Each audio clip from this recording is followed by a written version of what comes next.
नमस्कार, इंडी TV election cafe में आपका स्वागत है। मैं हूं पूर्णेंदु शुक्ल। आज इस बेहद खास चर्चा में मेरे साथ हैं Akhilesh sir, PD sir, Sanjay sir और मयंक सर। आज हम बात करेंगे बहुजन समाज पार्टी की। बहन मायावती ने अपने भतीजे आकाश आनंद को पहले तो नेशनल कोऑर्डिनेटर के पद से हटाया रविवार को, और सोमवार को उन्होंने उनको पार्टी से ही निकाल दिया। उनका कहना है कि वो अपने जो ससुर अशोक सिद्धार्थ के साथ, जो बसपा के ही नेता थे, जिनको पिछले महीने ही बहन जी ने निकाला था पार्टी से, उनके साथ मिलकर के पार्टी विरोधी गतिविधियों में शामिल हैं।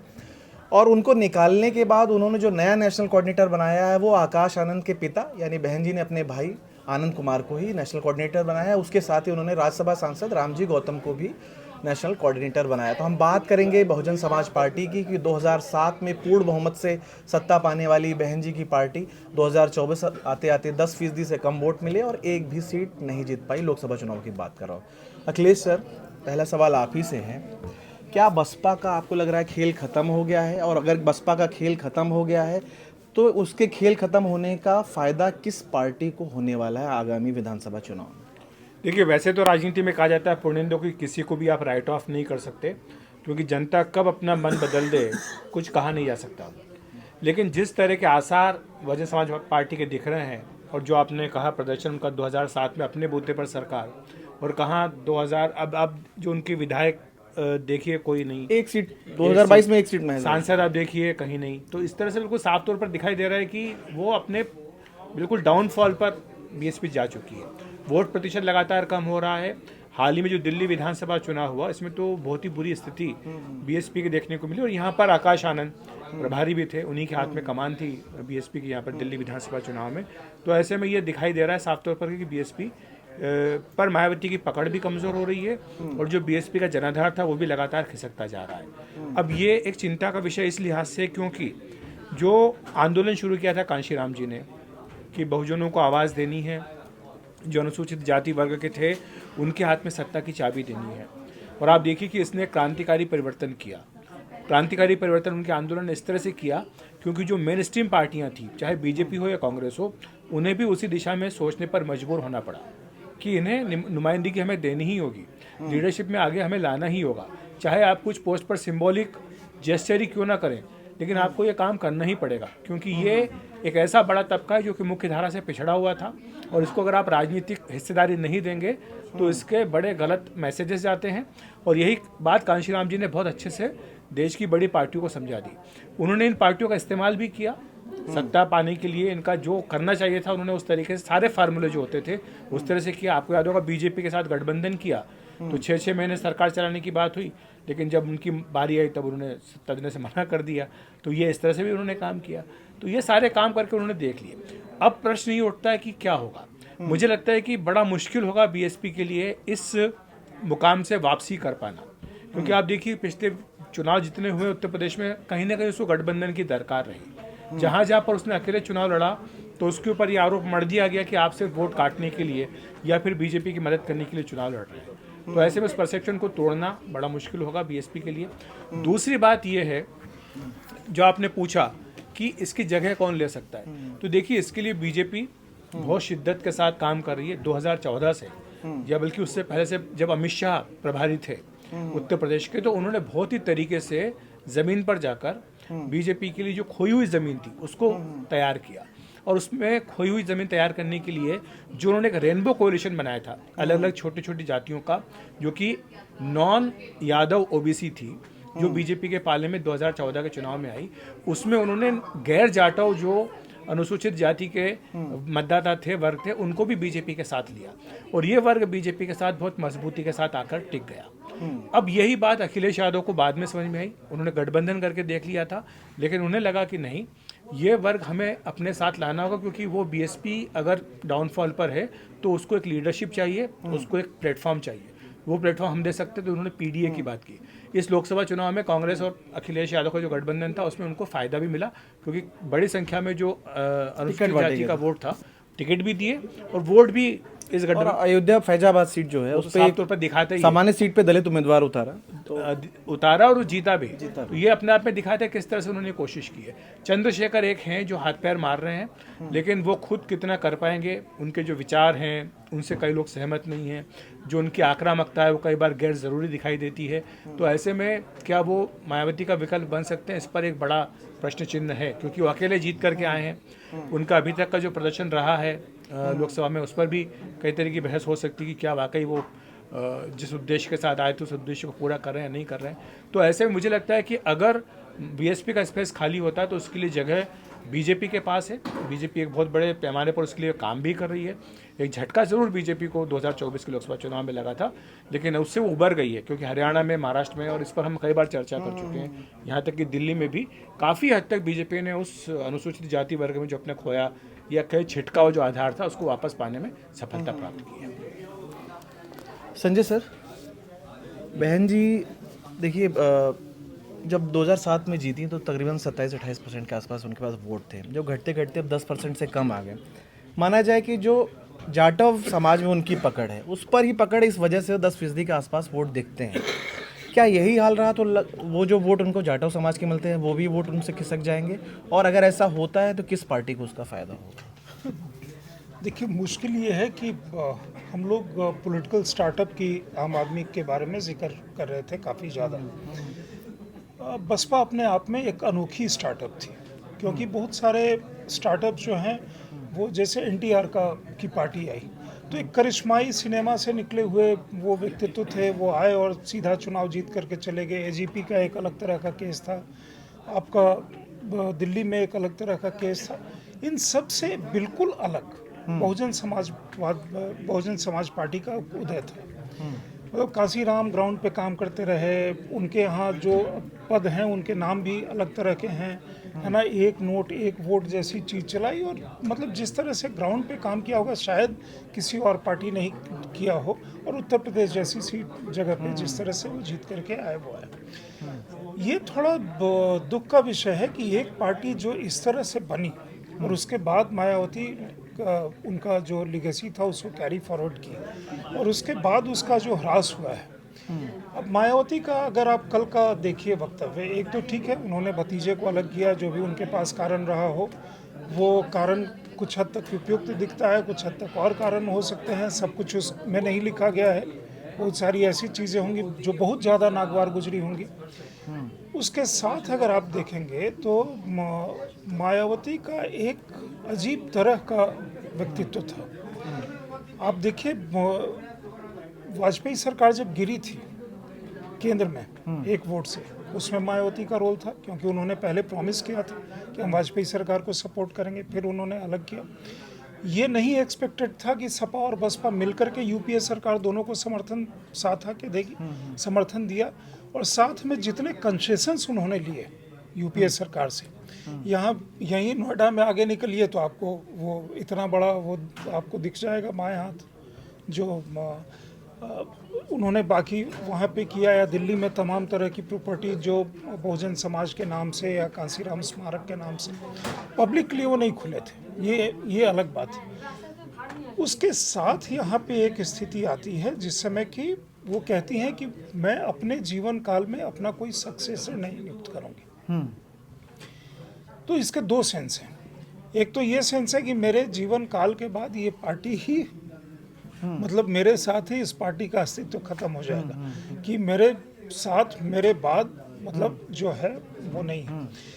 पिछले समय में पर्टिकुलरली मतलब वो नेशनल पार्टी जो भी थी बाकी जगह चुनाव लड़ती थी, अपना जो भी परसेंटेज लेके जाती थी, किसी को जीतने में मदद करती थी, किसी को हराने में काम करती थी। यूपी में मैं जितने चुनाव गया हूँ और मायावती के बाद का जो चुनाव था, एक जो लोगों में आक्रोश था जिस समय अखिलेश यादव 12 में जीत करके आए थे, मायावती का पूर्ण बहुमत था, उसके बाद अखिलेश यादव आए वो भी पूर्ण बहुमत में आए।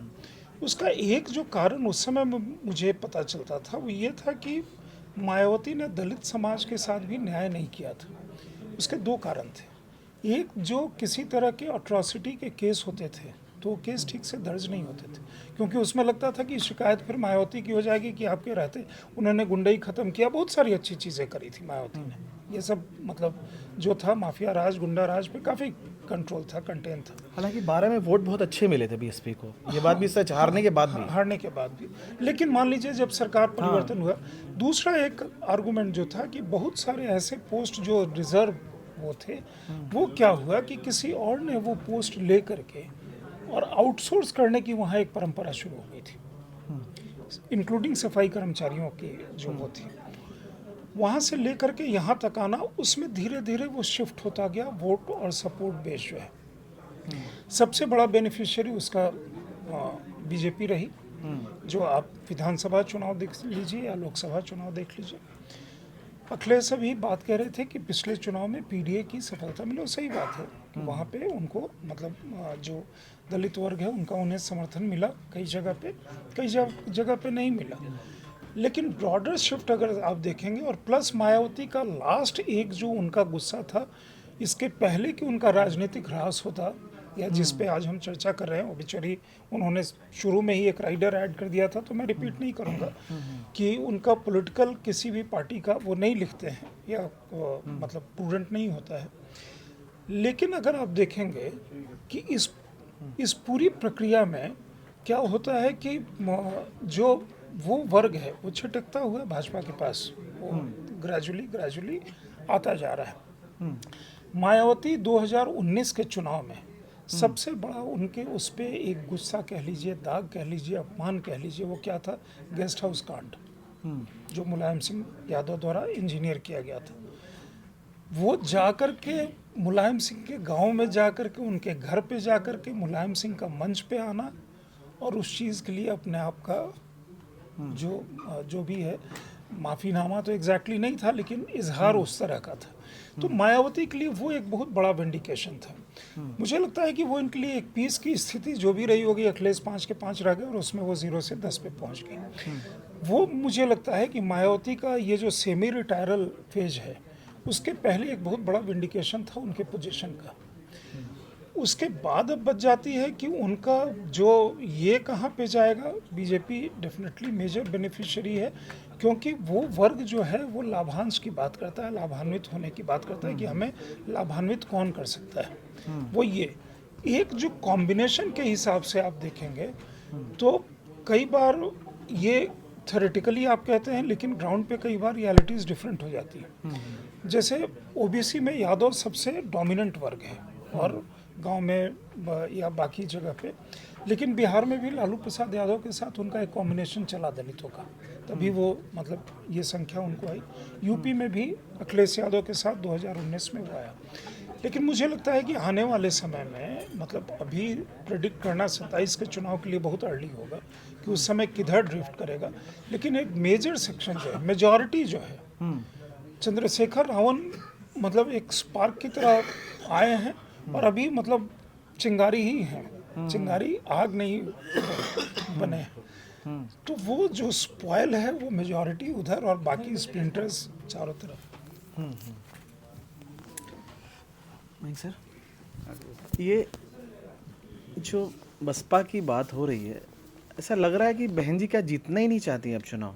वजह क्या, बहन जी इतना डाउन प्ले क्यों कर रही हैं? जब हम बात कर रहे हैं कि मोदी शाह के युग में जब पॉलिटिक्स बिल्कुल 24/7, खासकर बीजेपी जिस तरह से काम करती है, बहन जी बहुत एक्टिव नज़र नहीं आ रही, बसपा बहुत एक्टिव नज़र नहीं आ रही, और वो दिख रहा है उनके रिजल्ट में दिख रहा है 10% से कम आ रहा है। और उसके बाद ये हालत होने के बाद भी वो किसी के साथ गठबंधन नहीं करना चाहती। अगर वो सपा और कांग्रेस के साथ हाथ मिलाएं 27 के लिए या 24 में भी मिलाया होता, कोई ऐसा तो था नहीं कि अखिलेश करना नहीं चाहते थे।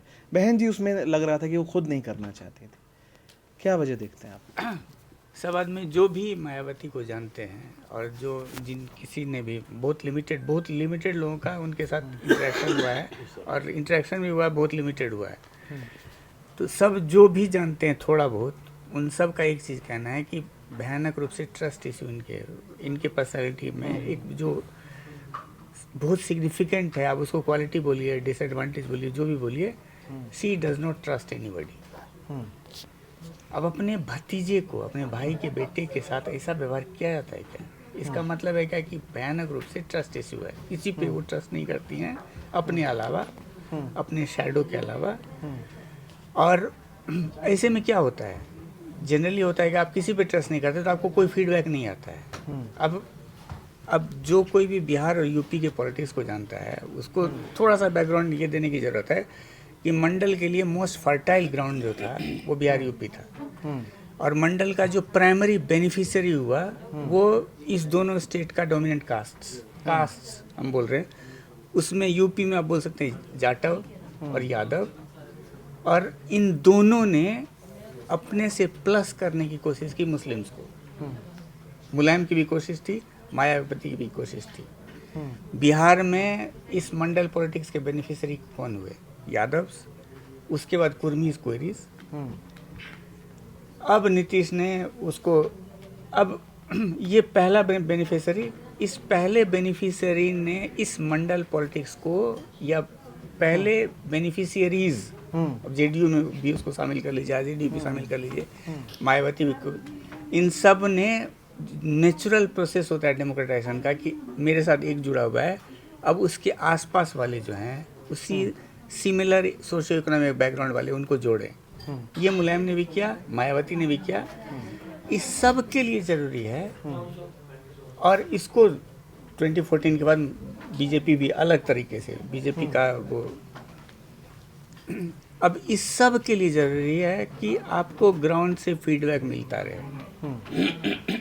कोई पार्टी बहुत अच्छा करती है तो उससे पहले, बाद में, उस समय पता नहीं चलता है, बाद में, जैसे 2012 में ही यूपी में जो हुआ, अखिलेश की का साइकिल यात्रा लोग बोलते हैं कि बड़ा फैक्टर था, ग्राउंड कनेक्ट, प्लस पहली बार उन्होंने एक दूसरे डोमिनेंट कास्ट को अपने साथ जोड़ने की कोशिश की, यादव और प्लस ब्राह्मण का कॉम्बिनेशन आया, 2012 में देखने को मिला था, मुस्लिम था ही। 2024 में फिर से समाजवादी पार्टी ने बहुत अच्छा किया कांग्रेस के साथ मिलके, और उसमें भी ये नया इक्वेशन, तो वो अपने कैडर को रीएनर्जाइज करने की ज़रूरत है, अपने कोएलिशन को ब्रॉडन करने की ज़रूरत होती है, और इस सब के लिए ज़रूरी होता है कि आपको ग्राउंड से फीडबैक मिलता रहे, आपका कनेक्ट बनता रहे। मायावती चूँकि किसी पे ट्रस्ट नहीं करती हैं, इसीलिए उनको ग्राउंड लेवल से फीडबैक नहीं आता है, और इसीलिए वो जो रीडिफाइन, रीवाइटलाइज करने की ज़रूरत होती है हर 5 साल 10 साल में, और इसका सबसे बड़ा एग्जाम्पल है बीजेपी। ग्राउंड फीडबैक आता है, इमीडिएट एक्शन होता है वहाँ। मायावती में देख लीजिए, पिछले कई सालों से थोड़ा सा भी रिसर्च करने की जरूरत हुई, रिसर्च दिखा है। अखिलेश ने इतने ही दिनों में, अखिलेश यादव जी ने इतने ही दिनों में, हार के बाद उन्होंने बहुत बार रिव्यू किया और कोर्स करेक्शन भी किया, और इसका फायदा भी हो रहा है अखिलेश जी को।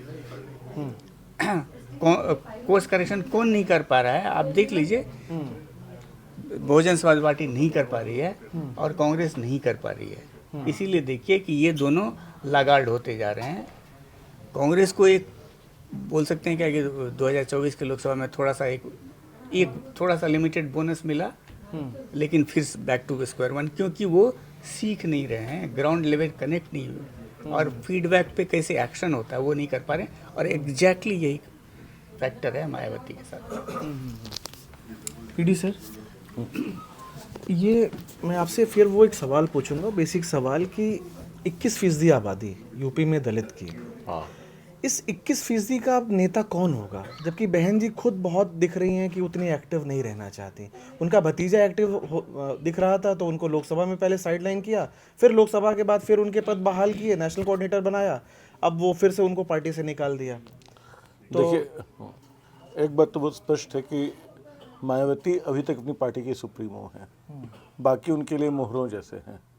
किन्हीं के जाने से, आने जाने से कोई पार्टी टूटती है, कोई दो लोग इधर उधर होते हैं तो फर्क पड़ता है, वहाँ कोई फर्क नहीं पड़ता है। ट्रेजेडी बीएसपी की कि एक पार्टी जो संगठनात्मक आधार पे खड़ी हुई थी, उसको मायावती ने बिल्कुल व्यक्तिगत आधार पे पहुंचा दिया। मतलब जब कांशी राम ने शुरू किया तो बिल्कुल साइकिल, भले समाजवादी पार्टी का निशान है, असली साइकिल यात्रा कांशी राम ने की थी, और उनके जो दो सबसे महत्वपूर्ण संगठन थे, वहाँ मैं उससे थोड़ा असहमत होऊंगा। जो स्टार्टअप वाला मामला नहीं था उनका, वो DS4 तो बाद में बना था, लेकिन बामसेफ 70s में बन गया था, 70s में। और बैकवर्ड एंड माइनॉरिटी कम्युनिटी ऐसा ही कुछ उसका फुल फॉर्म था, एम्प्लॉइज एसोसिएट, एम्प्लॉइज फेडरेशन, हाँ फेडरेशन। तब वो मतलब पिछड़ों और अल्पसंख्यकों की बात कर रहे थे। 80s में आते आते वो DS4 बना लेते हैं, दलित समाज, दलित शोषित समाज संघर्ष समिति, और वो तमाम लोगों को जोड़ते हैं। इसके बाद वो चुनावी राजनीति में एक्सपेरिमेंट करते हैं। स्ट्रेटेजिस्ट वो बहुत बड़े थे, उनको मालूम था कि मतलब जैसे बोलते थे कि हमको मजबूत नहीं मजबूर सरकारें चाहिए, मजबूत सरकारें हमें मारती हैं, मजबूर सरकारों पे हम दबाव बना पाते हैं। वो बोलते थे कि जगजीवन राम से बहुत नाराज रहते थे, उनके भी इधर खुददारी इतनी ज़्यादा थी कि लगता था कि अम्बेडकर और जगजीवन राम दोनों को वो उसमें पीछे छोड़ने वाले हैं। जगजीवन राम तो खैर उसके लिए जाने भी नहीं जाते थे, बहुत प्रतिभाशाली, बहुत कुशल लोग माने जाते थे वो, लेकिन इनका कहना था कि अतिरिक्त लचीले और अपनी जाति ग्रंथि से बंधे हुए हैं। अम्बेडकर बोलते थे पढ़ो लिखो आगे बढ़ो तो तरक्की करोगे, तब तुम्हारा समाज में मान होगा। कांशी राम ने कहा ये सब नहीं है। उन्होंने कहा कि सत्ता जो है, पंजाबी थे वो, गुरु किल्ली शब्द इस्तेमाल करते थे कि गुरु किल्ली ये मास्टर की है, सत्ता हासिल कर लो सब सम्मान मिलने लगेगा। तो वहाँ से उन्होंने जो शुरुआत की थी और यूपी की राजनीति को ले आए थे। लेकिन जैसे जैसे मायावती का कद बड़ा होता गया, बसपा के पुराने कार्यकर्ताओं की शिकायत बढ़ती चली गई कि उनको किनारे किया जा रहा है, जो सब के सब उदासीन ढंग से, उस समय के पुराने बौद्धिकों से बात कीजिए जो कांशीराम से बड़ी उम्मीद जताते थे। मुझे याद है कमल भारती को कभी कभार लोग याद कर लेते हैं, 90s में कमल भारती लगातार लिख रहे थे। उनकी शिकायत थी कि भाई ये तो अलग कर रही हैं। एक केरल के IAS अफसर थे, बेसिकली लिटरेरी वो थे, क्रिटिक थे, धर्मवीर। जब उनसे बात कीजिए तो पता चलता था कि वो BSP का जो नया रूप आ रहा है उससे निराश। ऐसे तमाम लोग थे जो दलितों का मतलब दलितों का दो जगह उभार है। एक उभार तो राजनीति में देखा हमने, एक उभार लिटरेचर में है। दलित उभार चाहे मराठी में हो, तेलुगु में हो, कन्नड़ में हो, भारतीय भाषाओं को, वही जो स्टालिन झगड़ा कर रहे हैं जिसका फालतू है, भारतीय भाषाओं को हिंदी हो, मराठी हो, तेलुगु हो, तमिल हो, सबको दलित आदिवासी बचा रहे हैं। अब उनका साहित्य वहीं लिखा जा रहा है क्योंकि पहली बार पढ़ाई लिखाई वहीं हो रही है। तो दलित साहित्यकारों की एक बड़ी फौज इनके साथ थी जो धीरे धीरे कटती चली गई इनसे। अब क्या बसपा बचेगी? 19% का मालिक कौन होगा? ये जो सवाल है, ये थोड़ा बसपा के बचे रहने का सवाल महत्वपूर्ण नहीं है। क्या मायावती कांशीराम के पुराने सहयोगियों तक जाएंगी या कांशीराम के पुराने सहयोगी मायावती से किनारे अपने किसी संगठन के बारे में सोचेंगे या अपने ढंग से कोई नेतृत्व पंक्ति खड़ी करने की सोचेंगे? वो चंद्रशेखर हो सकते हैं, कोई और हो सकते हैं, क्योंकि फिलहाल ये दिख रहा है कि जो मायावती का छूटता जा रहा है हिस्सा है वो तो बीजेपी के पास जा रहा है। उसको सत्ता की भी लाभ मिल रहे हैं, उसको सम्मान भी मिल रहा है, और बीजेपी भी संगठनात्मक स्तर पर सारी कोशिश कर रही है जो एक दौर में दूसरी पार्टियां करती रहीं दलित वोटों के लिए। तो अभी तो ये दिख रहा है कि वो वोट मतलब चंद्रशेखर जो झपट लें, बाकी गैर जाटो वोट तो अभी बीजेपी के खेमे में जा रहा है। चुनावी नतीजे ये बताते हैं। अब कहना बड़ा मुश्किल है कि स्थिति कब तक रहेगी, क्योंकि BSP या माया बचेंगी कि नहीं बचेंगी, और बचेंगी तो किस तरह बचेंगी।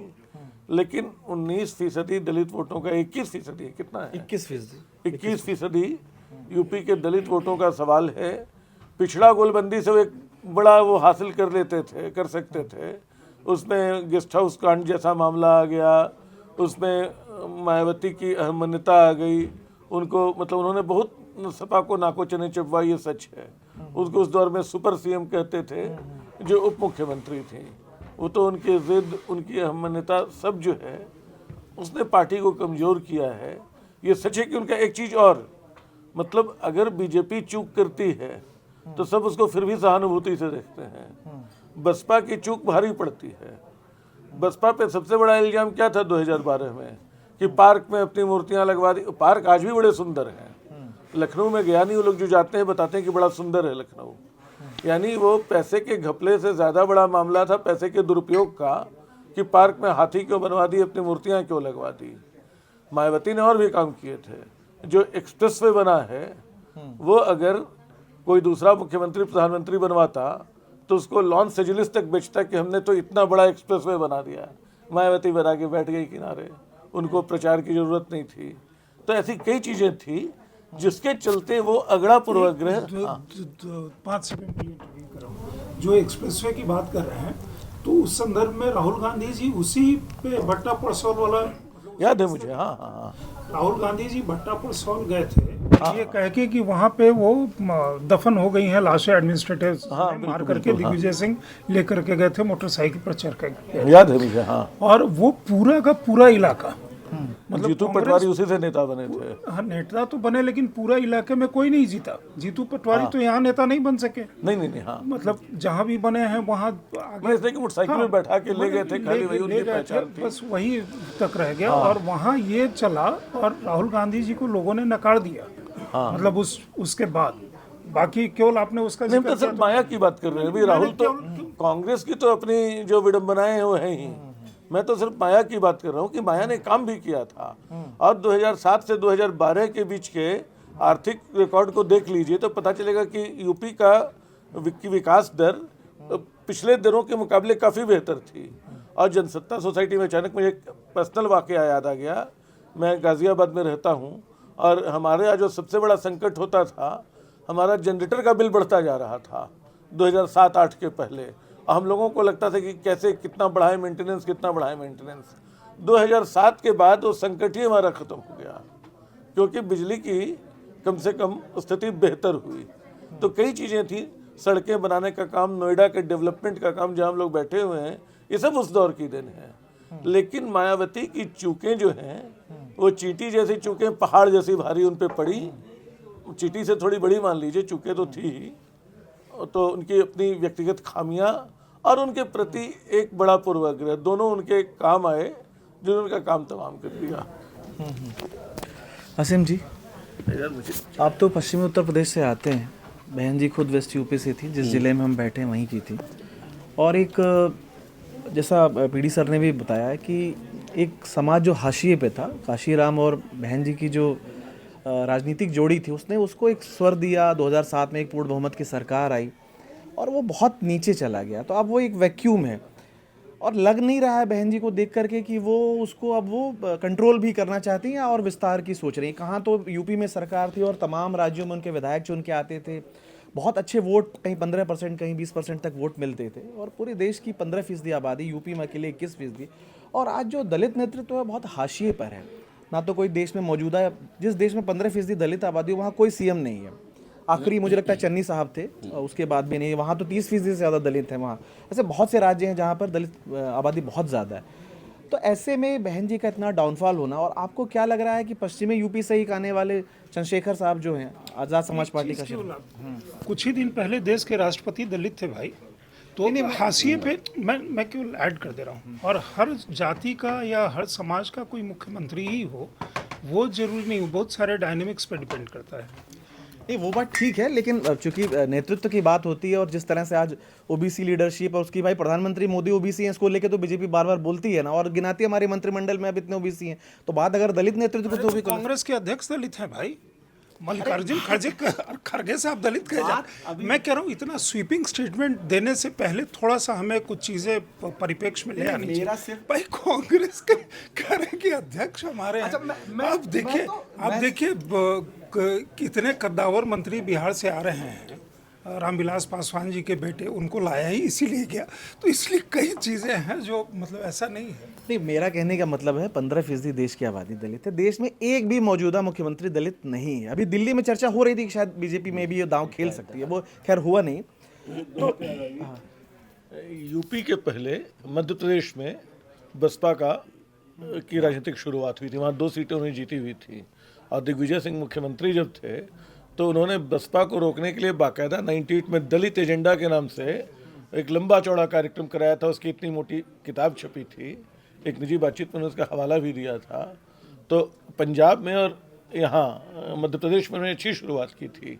लेकिन यूपी का एक्सपेरिमेंट बड़ा हो सकता था। और कांग्रेस का जो पुराना वोट बैंक था, मतलब मुस्लिम, दलित और ब्राह्मण, जो आप देखिए कि ब्राह्मण शंख बजाएगा, हाथी बढ़ता जाएगा, और नसीमुद्दीन सिद्दीकी थे, तो लगता था कि 2007 से 12 के बीच माया ने वो इक्वेशन साधने की कोशिश की है, लेकिन सारा बिगड़ गया उसके बाद ही। तो ये यूपी में जो दलित नेतृत्व किसके हाथों में जाएगा? अब नेतृत्व किसके हाथ में जाएगा, ये तो बात सही है कि पूरा वैक्यूम तो अभी दिख रहा है, क्योंकि मायावती खुद ही एकदम बैक सीट पर है। लेकिन मायावती के डाउनफॉल के पीछे वजह क्या है, जितना मुझको लगता है कि वो उन्होंने कांशीराम की एक चीज़ तो ले ली कि हमें सत्ता पानी है, तो वो उनका सारा जो कवायद थी वो सिर्फ सत्ता पाने तक की थी। तो उसके लिए उन्होंने पहले बीजेपी के भी साथ अलायंस किया, समाजवादी पार्टी के साथ अलायंस किया, फिर आगे चल के उन्होंने अपना एक जो पहली मर्तबा जिसे हम रेनबो कोलिशन कहते हैं मायावती ने ही बनाया, जिसकी वजह से 2007 में वो सत्ता में आ गई। सत्ता में आने के बाद उन्होंने क्या मूवमेंट था, किस बेसिस पर वो आई हैं, किस समाज को वो रिप्रेजेंट कर रही हैं, उसको अब क्या करना है सत्ता में आने के बाद, उस समाज को अपना हक दिलाने के लिए, अपना रिप्रेजेंटेशन देने के लिए, या उसके एम्पावरमेंट के लिए, वहाँ वो कहीं डगमगा गई, या उनके वो प्लान, मुझे ऐसा लगता है कि वो उनके प्लान में ही नहीं था, क्योंकि उनका जो एम था वो सिर्फ सत्ता पाने तक का था, और वो चीफ मिनिस्टर बनना उनके लिए एक जो है वो पिनकल था कि मुझे वो अचीव करना है। उसके बाद से फिर उनके दिमाग में लग गया कि मुझे प्रधानमंत्री बनना है किसी भी तरह से करके। तो वो उन्होंने फिर जो उस मूवमेंट को आगे ले जाती हैं और जो ज़मीन बनाती हैं, जिसकी बेसिस पे एक दूसरी लीडरशिप तैयार होती है, या एक कोई इंटेलेक्चुअल चैलेंज जिसको हम कहें दलित समाज से, या ये बाकी जो है ना वो जो सोशल ग्रुपिंग्स जो अपर कास्ट और ये उसको मिलता, वो उन्होंने तैयार नहीं किया। उसके बाद में उन्होंने क्या करने की कोशिश करी कि दलित जो है मुझ में अपना एम्पावरमेंट दिखे, कि मायावती कुछ बन गई है, मतलब हर दलित अपने आप को समझे कि मैं कुछ बन गया हूँ। वो मूर्ति लगा करके वहाँ उस दलित प्रेरणा स्थल पे जा कर के वो गर्वान्वित महसूस करे कि हमारे लोगों की मूर्तियाँ यहाँ लग गई हैं और हमें जो है कुछ मिल गया उससे। अब वो चीज़ें जो है कुछ दिन तक तो आपको सेटिस्फैक्शन देती हैं या ये देती हैं, लेकिन उसके बाद में जब चीज़ आती है रियल डील की, तो आपकी उनकी सरकार में भी पावर जो थी ना वो सारी गैर दलितों के, मतलब जो अपर कास्ट के ठाकुरों ब्राह्मणों के ही हाथ में थी। चाहे वो सतीश चंद्र मिश्रा हों जो पार्टी चला रहे थे उनके नाम पे, या उनके जो मेन मंत्री थे वो सब अपर कास्ट के ठाकुर और ब्राह्मण ये सब थे। तो अब जो सवाल था कि अब ये दलित लीडरशिप किसके पास होगी, इतने बड़े चंकी जो मायावती रिप्रेजेंट करती हैं जिसको, तो अब जो मेरे आंकलन में मुझे ऐसा लगता है कि वो देखिए बीजेपी ने क्या कोशिश की है। बीजेपी ने कोशिश की है एक अम्ब्रेला हिंदू वोट बनाने की पहली मर्तबा, है ना, जिसमें कि सारी जातियां सबका समागम करके उन्होंने एक हिंदू वोट बनाया कि अपने ये जातियों के इसको भूल जाएं और एज अ हिंदू वोट करें। तो अगर दलित उस लार्जर हिंदू अम्ब्रेला का पार्ट बना रहता है तो ऑब्वियसली वो बीजेपी के पास ही जाएगा। तो अब दूसरी जो दलित लीडरशिप की बात कर रहे हैं वो कौन कर सकता है, जो वापस उस दलित के अंदर वो दलित आइडेंटिटी जगा सके, कि तुम्हें सिर्फ जो है वो इस फोल्ड में एक बन करके नहीं रहना जाना है, तुम्हारी अपनी आइडेंटिटी और तुम्हें अपने टर्म्स पर जो है वो सत्ता से अपना शेयर मांगना है।